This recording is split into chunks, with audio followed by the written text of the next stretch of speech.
எல்லாருக்கும் வணக்கங்க. கத்திரிக்காய் சாகுபடியில சொத்தை இல்லாம கத்திரிக்காய் விளைவிக்க முடியுமா? அப்படின்னா ஒரு சவாலான விஷயம் தான். ஏன் அப்படின்னா கத்திரிக்காய் எப்பவுமே அதிகமா சொத்தடிக்கும்.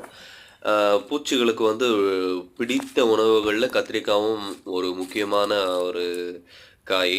ஏன் அப்படின்னா இப்போ இந்த கத்திரிக்காவுல பார்த்தீங்க அப்படின்னா, எக்கச்சக்கமான சின்ன சின்ன புழு இருக்கு. நம்ம கண்ணுக்கு ரொம்ப வெள்ளையா அந்த சின்ன சின்னதா தெரியுது பாருங்களா?